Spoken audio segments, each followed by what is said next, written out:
Halo, jumpa lagi dengan saya Diko di Ramen Suara Konsumen. Hari ini saya pengen ngebahas tab dari Xiaomi ya kan. Ini adalah Redmi Pad Pro ya kan. Yang sudah saya pakai ya hampir 2 tahunan ya kan. Karena saya tuh belinya sekitar tahun 2024 bulan Agustus. Dan sekarang saya buat videonya ini sekitar Mei lah kan. Jadi ya hampir 2 tahunan lah kan. Mei 2026 ya. Nah, selama saya pakai tab ini, sebenarnya saya sih lumayan puas ya, Gan. Karena tab ini tuh saya pakai layaknya pakai tab ya. Itu rata-rata sih cuma saya pakai buat nonton konten. Kadang juga main game ringan. Kadang juga dipakai istri saya kerja di tab ini. Jadi lumayan lancar-lancar aja lah selama 2 tahun. Nah, di video kali ini saya ingin berbagi pengalaman selama 2 tahun apa aja sih yang saya rasain tentang tab ini ya. Jadi, agan simpulkan aja itu positif atau negatif ya kan. Saya di sini cuma pengen sharing penggunaan saya bersama istri saya selama 2 tahun pakai Redmi Pad Pro ini kan. Oke, nggak usah lama lagi, ayo kita bahas tentang tab ini.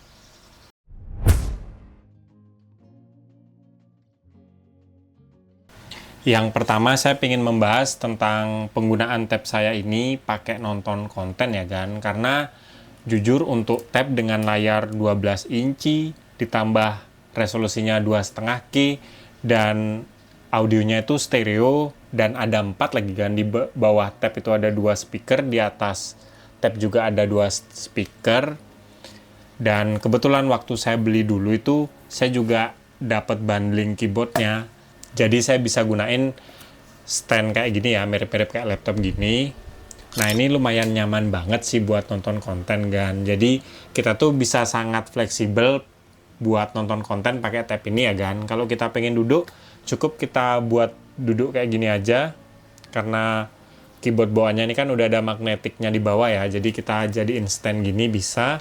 Atau misalnya kita pengen tiduran dan pengen nggak terlalu berat, kita tinggal buka aja tabnya kayak gini, kita bisa pegang kan. Nah, jadi lumayan nyaman ya. Pokoknya kadang kan saya tuh males ya, misalnya nyeting-nyeting TV gitu, dan kebetulan juga TV saya ada di ruangan depan kamar saya ya. Jadi misalnya saya pengen nonton di dalam kamar, tinggal ambil tabnya gini tiduran, bisa dagan. Nah, yang kedua, untuk main game, sebenarnya tab ini tuh lumayan nyaman ya kan, asal game yang kita mainkan itu game kasual.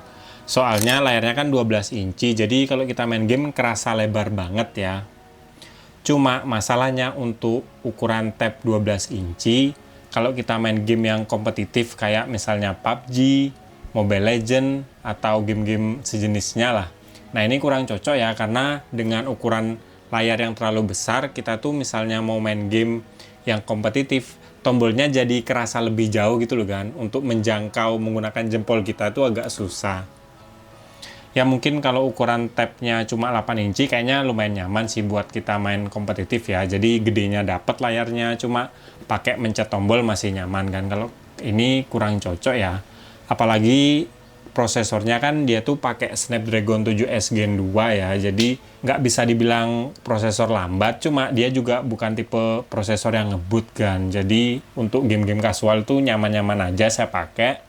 Cuma kalau agan pengen main game yang lebih kompetitif, saya rasa nyari yang prosesornya lebih bagus, tapi juga ukuran layarnya jangan sebesar ini sih. Yang ketiga, untuk tab ini dipakai kerja itu lumayan nyaman ya, karena untuk speakernya itu lumayan jernih. Jadi misalnya kita pakai video call juga lumayan nyaman gitu loh kan.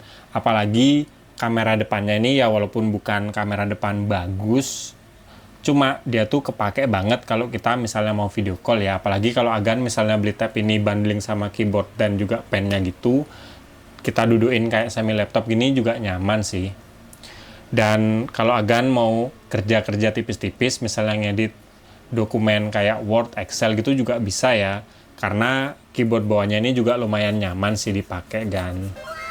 Nah, yang keempat, karena tabnya ini kan termasuk ukuran agak besar ya kan. Layarnya itu 12 inci, ditambah lagi bodinya itu terbuat dari metal. Ya menurut saya sih, kalau kita bawa kemana-mana, atau traveling, kayaknya kurang praktis ya kan kita menggunakan tab ini. Mungkin kalau ukurannya dibuat lebih kecil atau bahannya ada yang plastik, jadinya dia lebih ringan, dia cocok kan. Cuma karena ini ukuran besar dan juga bodinya metal, jadi kerasa berat sih. Tapi buat saya ini nggak terlalu jadi masalah, karena untuk bodi yang metal dan berat itu saya seneng banget ya, soalnya kelihatan lebih solid dan saya tuh lebih tenang kalau pakai tab ini sih. Nah, yang kelima untuk baterainya sih, dengan tab yang ukuran 12 inci, baterainya ini sekitar 10.000 mAh, itu lumayan awet ya. Untuk penggunaan saya sekitar ya setiap hari sih rata-rata 6-8 jam ya kan. Itu mayoritas sih saya pakai buat nonton konten, ada juga kadang-kadang saya pakai main game, dan juga kadang-kadang ngetik-ngetik di tab ini. Itu lumayan nyaman banget sih. Cuma masalahnya di penggunaan saya sih, untuk chargingnya itu lumayan lama ya kan, karena charger bawahnya itu cuma 33 watt, itu butuh waktu hampir 2 jam atau bahkan lebih, itu buat ngecas dari mungkin 5% sampai full kan. Cuma di penggunaan baterainya itu saya tuh bisa dapetin ya 2 hari lah dengan sekitar penggunaan 6-8 jaman itulah. Itu bahkan bisa lebih irit kalau saya tuh nggak konekin wifi-nya ya, itu bisa lebih lama dari itu kan. Nah, yang terakhir untuk keawetan tab dan juga aksesoris kayak keyboard dan juga pennya ini lumayan awet ya, karena penggunaan saya selama 2 tahun itu pernah beberapa kali saya jatuhin ya, walaupun saya jatuhin posisi make keyboardnya ini ya kan, karena keyboard bawahnya itu nggak pernah saya lepas, itu masih berfungsi kan, baik tab, keyboardnya dan juga pennya ya. Apalagi karena body tabnya ini terbuat dari metal gitu, jadi kerasa solid. Cuma memang saya akui untuk bagian keyboard di kulit sintetisnya itu di penggunaan 2 tahun itu udah mulai kayak ngelotok gitu ya. Mungkin karena sering saya taruh case, setiap selesai pakai tab tuh saya taruh case, jadi dia tertutup gitu, makanya dia ngelotok ini sih. Cuma sisanya penggunaannya masih normal-normal aja sih kan, masih lancar-lancar aja lah. Nah, sekarang sih di tahun 2026 untuk Redmi Pad Pro ini udah nggak keluar lagi ya kan. Sekarang udah ada generasi terbarunya, yaitu Redmi Pad 2 Pro ya. Itu sebenarnya mirip-mirip aja untuk bentuk dan desainnya tuh hampir sama. Cuma ada beberapa bagian part yang di-upgrade ya. Yang pertama itu dari baterainya. Kalau yang dulu 10.000 mAh, yang seri kedua ini Redmi Pad 2 Pro sekitar 12.000 mAh. Jadi itu lumayan banyak baterainya. Dan dimensinya kayaknya kalau nggak salah sama aja ya kan. Cuma dia lebih berat sih yang generasi terbaru ya. Dan juga prosesornya itu lebih upgrade lagi. Kalau yang sebelumnya, yang sekarang ini kan pakai Snapdragon 7S Gen 2. Kalau yang sekarang itu pakai Snapdragon 7S Gen 4 ya. Ya itu lumayan nambah, walaupun saya tuh nggak yakin nambah prosesor itu performanya jadi jauh lebih kenceng. Mungkin kalau saya bisa nilai 10-20% aja sih lebih kenceng.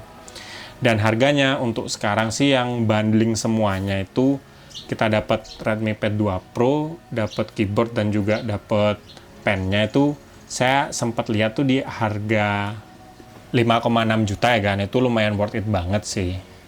Kalau saya sih dulu waktu Agustus 2024 beli Redmi Pad Pro generasi pertama itu sekitar 4,8 juta ya kan. Itu dapat tab, keyboard dan juga pennya sih.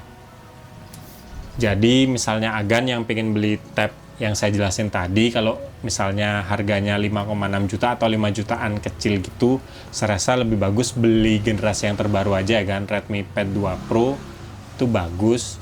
Cuma kalau Agan dapet Redmi Pad Pro yang generasi pertama ini itu di harga 3 juta kecil, itu kayaknya lebih worth it beli yang ini ya kan, beli yang generasi pertama ini. Oke, mungkin sekian dulu video dari saya tentang menggunakan Redmi Pad Pro selama 2 tahunan. Ya, menurut saya tab ini sih salah satu tab yang menurut saya tuh paling lengkap ya kan, dengan harganya yang waktu dulu sih nggak terlalu mahal sih. Cuma memang kekurangannya itu ada beberapa hal yang saya awalnya tuh nggak ngerasa kekurangan, tapi setelah saya pakai itu menurut saya ada kekurangannya kan, yaitu ini kan, layarnya ini terlalu besar sih. Maksudnya kalau bisa dibuat lebih kecil 10 inci gitu, mantap lah kan. Dan yang kedua, namanya Redmi ya, tetap kalau agan buka aplikasi bawaan kayak File Manager itu ada iklannya. Nah itu kadang-kadang mengganggu sih. Sisanya ya saya lumayan puas karena build quality-nya ini lumayan bagus menurut saya kan, karena bodinya ini dari metal ya. Dan di penggunaan saya nonton itu lumayan mantep, soalnya ini memang kayaknya tab khusus buat multimedia ya, soalnya layarnya ini besar, lumayan tajam, 2,5K resolusinya, dan speakernya itu ada 4, jadi kita pakai nonton konten tuh mantep banget sih. Kalau misalnya ada cerita saya yang menurut Agan nggak terlalu lengkap, Agan mau nambahin, langsung aja tulis di kolom komentar ya Gan, kita sharing bareng. Mungkin ada teman-teman yang pengen ngambil Redmi Pad Pro ini di tahun 2026, atau dia tuh pengen upgrade di versi yang terbaru ya, atau Redmi Pad 2 Pro. Nah, Agan tulis saja di kolom komentar Gan, kita sharing bareng. Cuma dari saya lumayan puas sih. Kalau suka sama video ini, jangan lupa like dan juga subscribe. Nantikan video terbaru dari saya, karena saya akan upload tentang barang apapun yang menurut saya menarik di segmen ramen ini.